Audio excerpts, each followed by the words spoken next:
오늘 26장에서는 이삭이 26장에서는 이제 이삭이 몇 군데 장소로 좀 이동하고 있는 것들이 보여집니다. 우선은 이제 그랄로 이삭이 그 거처를 옮기게 되어지는데요. 흉년이 들었기 때문이라고 설명을 하고 있습니다. 그랄은 이미 앞서서도 한번 여러 번 등장했던 지역이긴 하지만 서쪽 해안가 블레셋 지역에 위치하고 있었던 도시가 이제 그랄이고요. 이 그랄 지역은 아비멜렉이 다스리고 있었습니다. 그래서 오늘 등장하고 있는 이 아비멜렉과 이전에 아브라함이 만났던 아비멜렉과 같은 사람인가에 대한 좀 논란들이 있기는 하지만 그냥 같은 사람으로 보는 것이 큰 문제가 될 것 같지는 않습니다. 아무튼 지금 이삭은 그랄로 장소를 이동해서 그곳에서 아비멜렉을 만나게 되어집니다.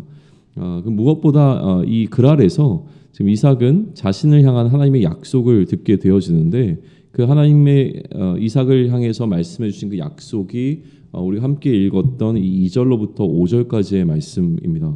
다시 한번 제가 하나님께서 이삭에게 주신 그 약속을 읽어드리겠습니다.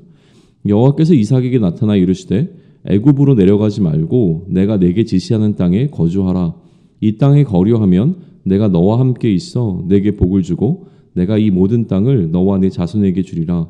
내가 내 아버지 아브라함에게 맹세한 것을 이루어 내 자손을 하늘의 별과 같이 번성하게 하며 이 모든 땅을 내 자손에게 주리니 내 자손으로 말미암아 천하 만민이 복을 받으리라. 이는 아브라함이 내 말을 순종하고 내 명령과 내 계명과 내 율례와 내 법도를 지켰음이라 하시니라. 라고 기록되어져 있습니다.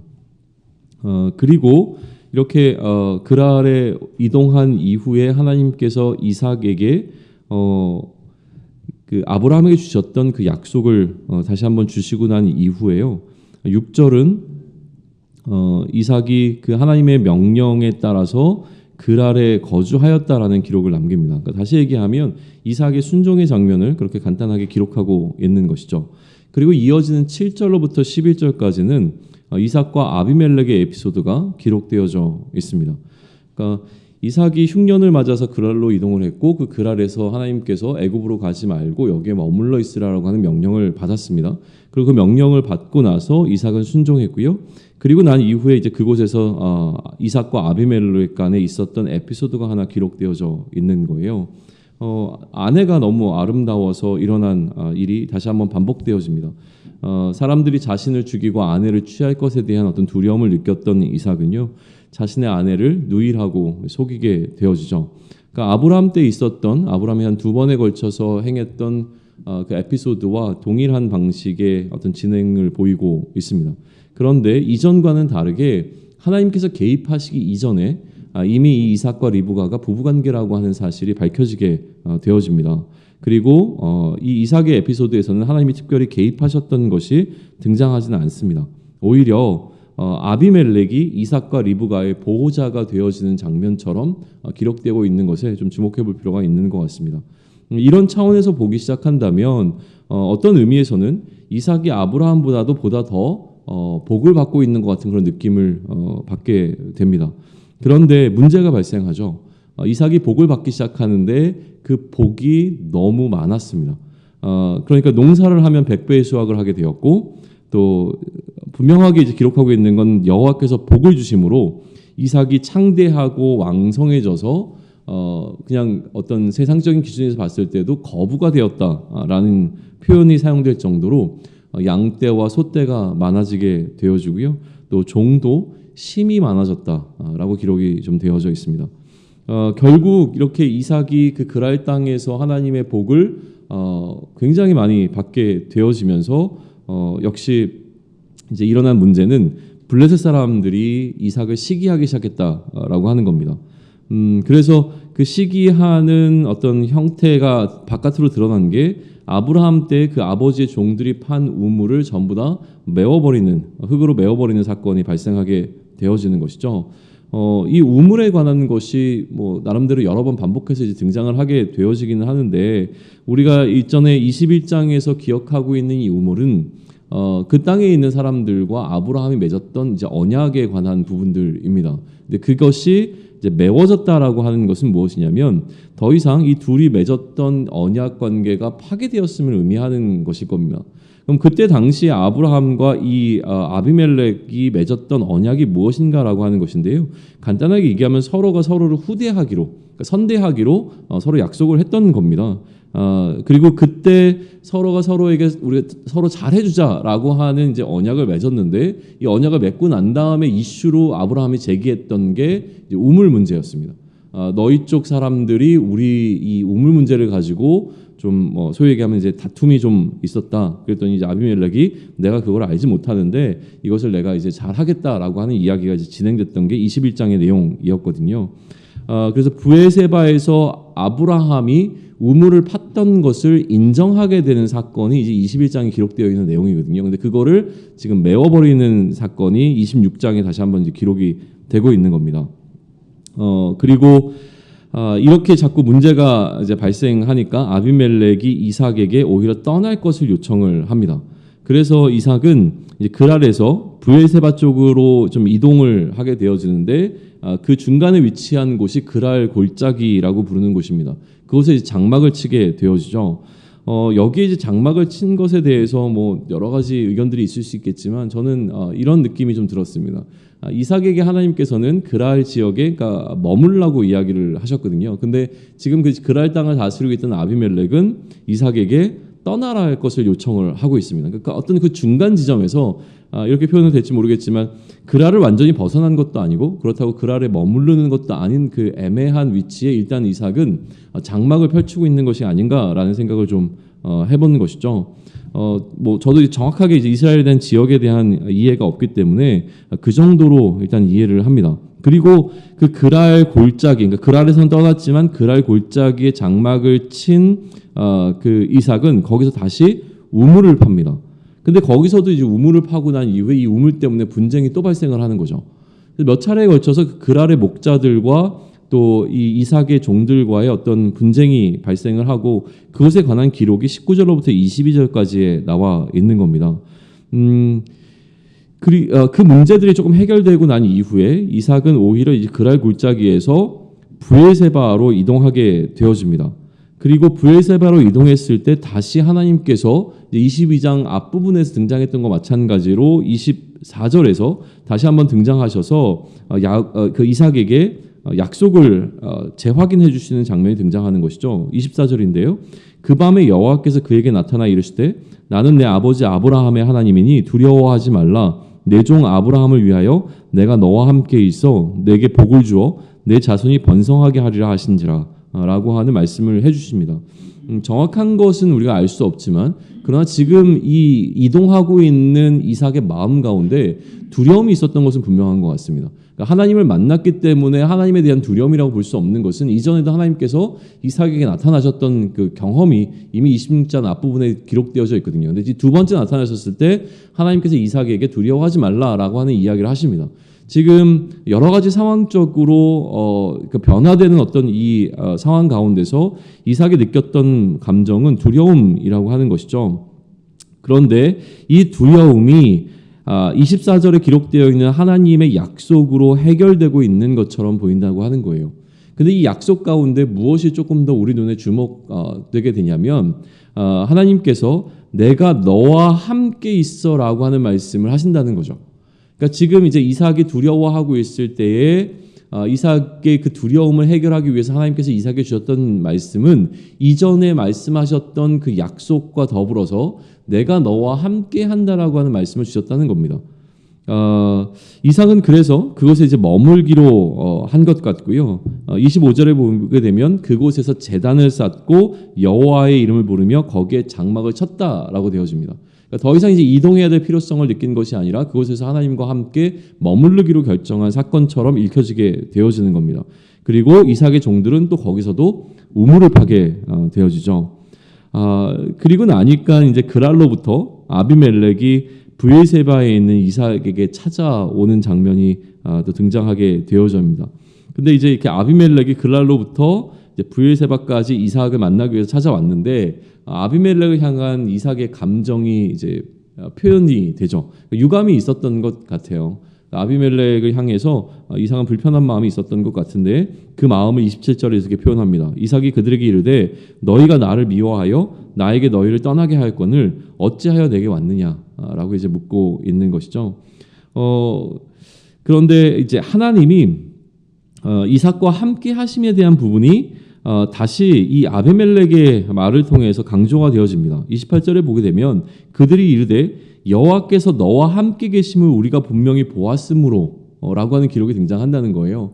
아까 앞서서 이삭이 무엇인지는 모르지만 두려워하고 있을 때 아마도 지금 계속 뭉겨다니는 이 상황 가운데 또 우물과 둘러싼 어떤 분쟁의 상황 가운데 이삭이 두려움을 느꼈고 그 두려움을 느끼고 있을 때 하나님께서 찾아와서 두려워하지 말라라고 말씀하시면서 내가 너와 함께 하겠다는 약속을 주셨습니다. 그리고 28절을 통해서 그 아비멜렉을 통해 고백되어지는 내용은 뭐냐면 하나님께서 당신과 함께 하심을 우리가 보았습니다라고 하는 이제 고백이 나오게 된다라고 하는 거예요. 그래서 우리 사이 곧 우리와 너 사이에 맹세하여 너와 계약을 맺으리라라고 지금 말하고 있는 겁니다. 아비멜렉을 통해서 이삭이 하나님께 복받은 자라고 하는 사실이 선언되고 있는 것이 28절입니다. 그리고 29절에서 또 요구되어지는 그 요구와 함께 다시 한번 이 복에 대한 확증이라고 할까요? 그것이 선언되죠. 29절 보시면 너는 우리를 해하지 말라 이는 우리가 너를 범하지 아니하고 선한 일만 내게 행하여 내가 평안히 가게 하였음이라 이제 너는 여호와께 복을 받은 자니라 라는 이 기록이 등장하고 있는 거예요. 그리고 마지막 장면은 잔치를 통해서 훈훈하게 마무리가 되어집니다. 아울러 그곳에서도 우물을 얻게 되어지죠. 26장의 마지막은 이제 에서의 결혼 이야기를 간략하게 기록하면서 이제 초점을 다시 에서와 야곱에게서 이삭으로 옮겨갔다가 이삭으로부터 에서와 야곱으로 넘어가는 이 연결점 역할을 26장의 마지막에 해주고 있습니다. 자, 이제 그러면 이제 26장을 통해서 우리가 봐야 할 것이 무엇인가인데요. 사실 그렇게 쉬운 부분은 아닌 것 같습니다. 근데 그럼에도 불구하고 함께 좀 고민을 해보시면 좋을 것 같은데. 이제 25장 마지막에 등장하고 있는 에서의 파축 사건과 그리고 이제 26장 마지막에 등장하고 있는 에서의 결혼 사건 사이에 결혼 이야기 사이에 위치한 것이 이 이삭의 그랄과 브에세바로 이동했던 에피소드란 말이에요. 근데 이 에피소드에서 에서와 야곱은 전혀 등장하지 않습니다. 그러니까 에서와 야곱의 이야기가 아니라 이삭의 이야기인데 그런데 에서와 그 야곱의 이야기 사이에 이 이삭의 이야기가 삽입되어 있다는 거예요. 그러다 보니까 이제 연대기적인 이슈도 좀 있습니다. 이 순서가 실제로 일어난 사건의 순서대로 기록된 것이냐 아니면 의미적으로 지금 모세가 배치하는 것이냐에 대한 이해가 좀 있는데 어쨌든 우리는 모세가 배치한 순서대로 한번 이해를 해보는 것이 맞기 때문에 그렇게 한번 가보겠습니다. 그러니까 이미 25장에서 시작된 에서와 야곱의 어떤 그 분쟁의 이야기와 또 이제 등장하게 될 27장부터 본격적으로 등장하게 될 그 분쟁의 이야기 사이에 이 이삭의 이야기가 삽입된 이유가 뭐겠냐고 하는 것이죠. 이거를 좀 묶을 수 있는 키워드가 뭘까를 보니까 유일한 키워드는 복이라고 하는 겁니다. 그러니까 에서와 야곱의 이야기 그리고 또 이 이삭의 이야기를 하나로 묶을 수 있는 키워드는 복이라고 하는 건데요. 복이라고 하는 것 자체는 이제 뭐 구약 성경 전체에서 굉장히 중요한 이슈, 중요한 주제로 사용되고 있는 것은 분명하고 특별히 창세기에서만 한 80번 이상 복이라고 하는 것이 사용된다라고 이제 학자들은 헤아립니다. 그리고 그 중에 30회 정도, 그러니까 80번 중에 한 30번 정도가 26장부터 28장에 집중되어 있다고 하는 것이죠. 그러니까 지금 이제 26장부터 28장까지에 이르는 동안 계속 우리에게 주목하게 하고 있는 단어가 있다면 그것은 바로 복이라고 하는 것이고요. 무엇보다 야곱과 에서 간의 이 복 쟁탈전에 관한 이야기라는 거예요. 누가 복을 받을 것인가 라고 하는 이 쟁탈전이 26장부터 28장까지 기록되어 있다는 것이고요. 그 이제 시발점이 되어지는 것이 파축 사건이었죠. 그게 바로 25장에 등장하고 있는 파축 사건인데 단순히 이제 장자권에 관한 부분이라기보다는 이 장자권이 바로 축복을 받을 권리라고 하는 거예요. 그러니까 아버지로부터 축복을 받을 수 있는 권리를 누가 가질 것인가에 관한 문제가 파축 사건부터 이제 불거지게 된 겁니다. 그러니까 복이라고 하는 것은 25장 파축 사건으로 시작되었고 27장에서 본격화되는 것이죠. 그런데 이 중간에 이삭의 이야기가 등장하고 있는 겁니다. 그리고 모세는 이 에피소드를 아브라함의 에피소드와 병행해서 읽도록 의도하고 있는 것이 느껴진다는 거예요. 굳이 이삭의 이야기 가운데서 아브라함이 경험했던 것과 너무나 유사한 경험에 관한 기록을 다시 한번 등장시키심으로 말미암아 무언가 우리에게 주고자 하는 의미가 있다고 하는 것인데요. 13장에 보게 되면 흉년을 맞아서 애굽으로 내려갔었던 아브라함의 스토리가 있고요. 그곳에서 애굽 왕을 만나서 어떤 일이 있었는지에 관한 기록이 등장을 합니다. 그것과 지금 오늘 26장에서 그랄로 갔던 이삭의 이야기를 병행해서 읽을 수 있도록 모세는 하고 있습니다. 내용적으로 굉장히 유사한 것들이 많죠. 마찬가지로 21장에 보게 되면 아브라함도 아비멜렉을 만났는데요. 그 아브라함과 아비멜렉이 만났던 장면과 오늘 이삭과 아비멜렉이 만나는 장면 역시 병행해서 볼 수 있는 부분들이 있습니다. 그러다 보니까 지금 뭔가 의도적으로 아브라함과 이삭을 동등한 위치에 놓고 지금 보도록 배려해주고 있다는 생각이 드는 거예요. 그럼 도대체 무엇을 봐야 할 것인가 라고 하는 건데요. 아브라함에게 주셨던 그 약속과 지금 이삭에게 주셨던 약속이 사실은 비교되고 있는 것이죠. 그러면 이제 아브라함에게 주셨던 그 하나님의 복이 어떻게 이삭에게로 흘러가고 있는가라고 하는 부분에 있어서 굉장히 중요하게 기록되는 것이 바로 26장이라는 거예요. 26장에서 두 차례에 걸쳐서 하나님께서는 아브라함에게 주셨던 그 복을 이삭에게도 재확인해 주시고 있는 장면이 등장하고 있다라고 하는 것이죠. 그리고 무엇보다 이 복을 받는 장면 가운데서 아까 우리가 읽었던 2절부터 5절 사이에 보게 되면 이삭의 어떤 롤 모델로서 아브라함을 제시하고 있는 듯한 느낌을 받게 되어집니다. 그러니까 아브라함이 이처럼 내 말을 순종하고 내 명령과 내 계명과 내 율례와 내 법도를 지켰으니 내가 그 아브라함에게 복을 주었다라고 하는 방식으로 하나님께서 이 말씀을 해주신다라고 하는 거예요. 그러니까 지금 이삭에게 요구되는 것은 무엇이냐면 내가 너에게 아브라함에게 주었던 동일한 복을 줄 터인데 그러면 너도 아브라함이 했던 것과 마찬가지의 어떤 순종과 또 내 명령을 지키는 것이 필요하다라고 하는 말씀을 주시는 것처럼 보인다라고 하는 것이죠. 그러니까 주시는 것입니다. 그러다 보니까 이제 거기에 이삭이 어떻게 순종할 것인가라고 하는 부분인데요.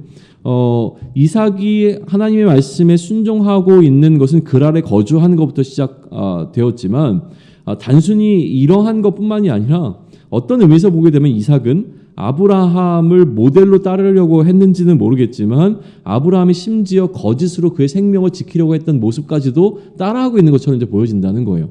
그러니까 아브라함은 이삭에게 있어서 하나의 롤 모델이었는데 그 아브라함이 실수했던 것까지도 이삭은 계속 따라가고 있는 것처럼 그려지고 있는 것이 참 흥미롭다라고 하는 겁니다.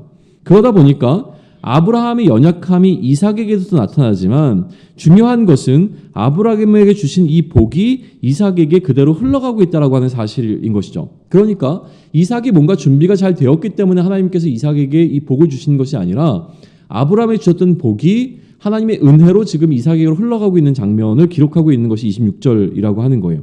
그리고 이 복을 이제 취하기 위한 치열한 쟁탈전이 에서와 야곱 가운데 벌어지게 되는 겁니다. 그러니까 기본적으로 이 복은 받기를 원하는 어떤 대상인 거죠. 복은 우리가 밀쳐버리고 싶은 것이 아니라 받기를 원하는 어떤 대상입니다. 이스라엘 백성에게도 이 복을 받고자 하는 것은 마찬가지였을 거예요. 그러면 이제 야곱과 에서가 너무나 이 복을 갖고 싶어하는 장면이 등장하잖아요. 그러면 26장에서 하나님께서 이미 이삭에게 아브라함에게 주셨던 이 복을 어떻게 받게 되어지는지를 설명해 주셨단 말이에요. 그 설명 가운데서 에서와 야곱도 동일하게 복을 받을 수 있는 길이 열려 있습니다. 그럼에도 불구하고 그들이 취하려고 했던 방식은 하나님께서 이삭에게 알려줬던 그런 방식이 아니었다라고 하는 것을 우리는 이제 앞으로 주목해 보게 될 거라는 거예요. 자, 그러면 우리는 26장에서 어떻게 하나님께서 복을 받는 방법을 알려주셨는지 좀 집중해 보시죠. 다시 한번 5절을 읽겠습니다. 이렇게 기록되어 있습니다. 이는 아브라함이 내 말을 순종하고 내 명령과 내 계명과 내 율례와 내 법도를 지켰음이라 하시니라. 모세 오경은 물론이고요. 이제 앞으로 열왕기를 통해서 이스라엘 역사 전체를 보게 될 텐데 이스라엘 역사 전체를 관통하면서 주어지게 되는 기준점이 바로 이겁니다. 그들이 여호와의 명령과 계명과 율례와 법도를 지켰는가 지키지 않았는가라고 하는 것은 이들의 삶의 자리를 판단하는 굉장히 중요한 기준점이 되어지는 것이죠. 그러니까 지금 다시 언급하면 오늘 26장이 갖고 있는 의미는 하나님의 복을 얻는 방법에 대한 원리를 제시해 주신 것으로 우리는 의미를 볼 수 있습니다. 한 가지 더 우리가 중요한 것을 추가해야 되는데 그것은 무엇이냐면 복이라고 하는 것은 그 복이 목적이 아니라고 하는 사실을 분명히 기억해야 된다는 것입니다. 복 자체가 너무 매력적이어서 오늘도 기록되어지지만 지금 이 이삭이 누리고 있는 복은 우리가 보기에도 너무 매력적입니다. 농사를 지면 100배의 수확이 나게 되어지고 양떼와 소떼가 어마어마하게 있고 종들도 힘이 많아지게 되어지는, 그래서 거부가 되어지는 것은 이 땅을 살아가는 우리들이나 아니면 지금 가나안 땅 입성을 앞두고 있는 이스라엘 민족들이 기대하고 있는 기대감이나 거의 다 동일할 겁니다. 그러한 삶을 살기를 원하는 게 우리 안에 욕망으로 이제 들어와 있는 것이죠. 그러다 보니까 그런 복을 받기를 원하고 그런 복을 받기 위해서 하나님의 명령과 이 율례를 준행하고자 하는 시도를 하는 것 역시 자연스러운 현상일 것입니다. 그런데 이 과정 속에서 우리가 놓치지 말아야 할 것이 하나 있는데 그것은 무엇이냐면 이렇게 행하는, 그러니까 하나님의 명령과 계명과 율례와 법도를 지키는 것의 궁극적인 목적은 복을 얻기 위한 것이 아니라 하나님과의 관계를 유지하기 위한 행위라고 하는 것입니다. 더 이상 하나님과의 관계가 틀어지지 않기 위해서 이러한 일들을 통해서 하나님과의 관계가, 하나님과의 언약 관계가 계속 유지될 수 있는 방편인 것이지 이게 복을 얻기 위한 방법은 아니라고 하는 사실이에요. 그러다 보니까 복이라고 하는 것은 하나님과의 관계가 끊어지지 않아서 하나님과 함께하는 자에게 자연스럽게 주어지게 되는 현상이라고 하는 겁니다.